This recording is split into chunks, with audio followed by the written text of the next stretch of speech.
Selamat datang di channel Fauzi Hamdallah ya.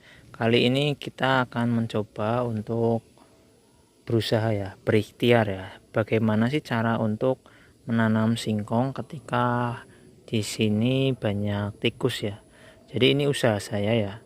Usaha saya untuk supaya tikus tidak memakan umbi singkong ya.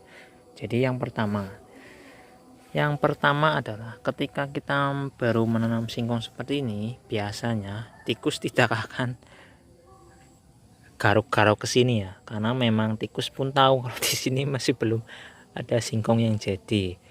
Lalu ketika singkong sudah cukup tinggi ya, cukup segini ya. Langkah berikutnya yang saya lakukan itu melakukan penimbunan ya. Jadi misal ini kita sudah masuk ke dalam, setelah udah tumbuh kita serok tanah yang ada di sini ke sini ya. Jadi seginilah kita timbun. Kenapa kita timbun? Karena ketika ini sudah besar ya, biasanya ketika tanahnya kering, singkong akan membesar. Nanti kalau kering itu kelihatan retak-retak ya. Jadi retak-retak, nanti singkong tikus ketika ngorek sedikit ya, karena akan kelihatan singkongnya ya, jadi dia akan makan. Tetapi ketika kita timbun, ini sudah pernah saya lakukan ya, cukup dalam ya, sekitar berapa ini ya,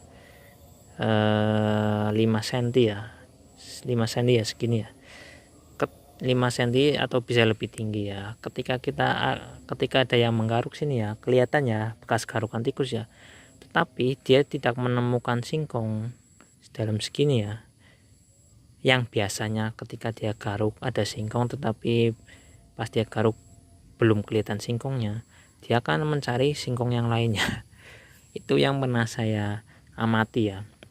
Jadi ketika sudah tinggi segini, itu kita kasih uruk ya. Jadi ketika singkong membesar, posisi singkong ada di dalam ya, cukup dalam ya. Jadi tidak mengundang, tidak kelihatan, dan tidak memiliki aroma ya, mungkin ya untuk singkong ya, untuk tikus ya, untuk memancing tikus untuk memakan ya.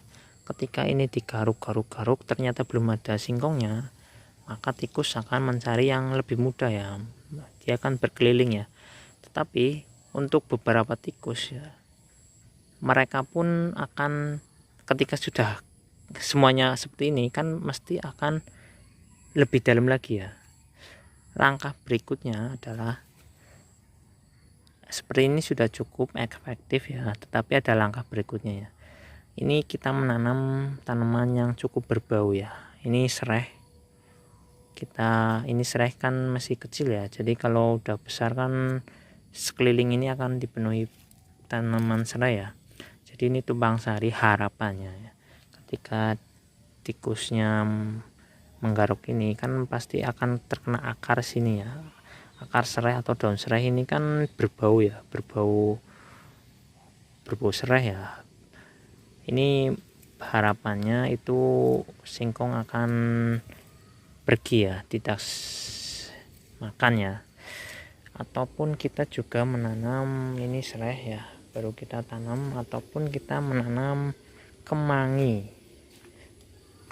Kita coba juga untuk menanam kemangi.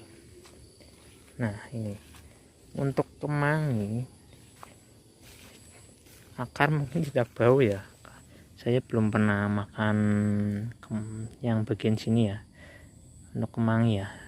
Tetapi ini cuma, jadi sebelah sini kita kasih serai, di sini kita kasih kemangi ya. Nanti serai membesar, kemangi juga membesar ya. Jadi daun-daun ini kan pasti bau ya, bau cukup tajam ya. Kalau siapa tahu ketika menggaruk ini nanti bau kemangi, bau serai akan menghalau tikus ya. Jadi dua sisi ya, seperti itu ya. Lalu ketika sisi-sisi yang lain, ketika mungkin ya, ketika tikus masih ingin mencoba lagi ya, kita juga tanam ini kunyit ya, kunyit ini atau rimpang-rimpangan yang lain bisa seperti ini ya.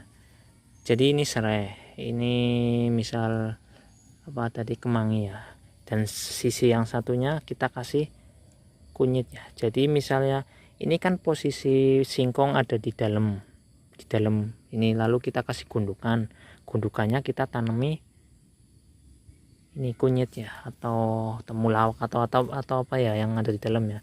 Jadi posisi singkong ada di lebih bawah daripada kunyit ya. Nanti jadi ketika tikus menggaruk yang didapat kunyit, maka tikus tidak akan menggaruk lebih dalam lagi ya.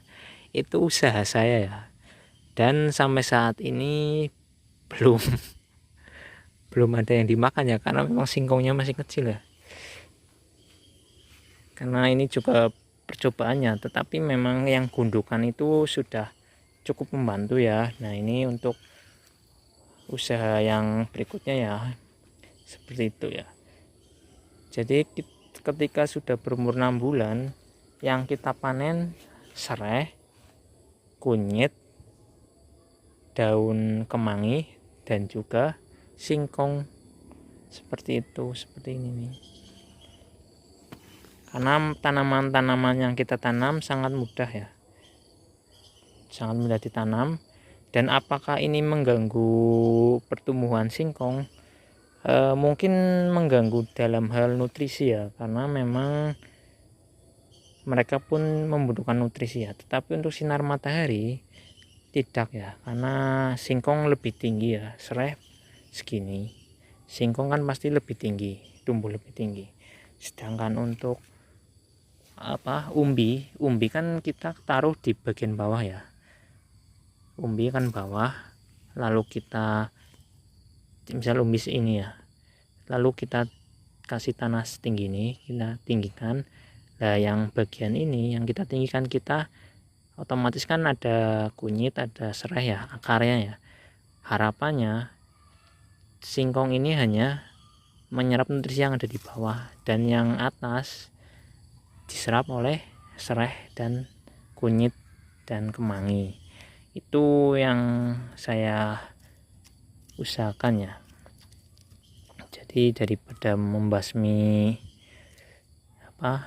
tikus susah mengeluarkan uang, kenapa kita tidak mencoba untuk menghasilkan uang dari cara menahan tikus tidak merugikan kita. Sekian dan terima kasih untuk masukannya, saya persilakan di komentar. Assalamualaikum warahmatullahi wabarakatuh.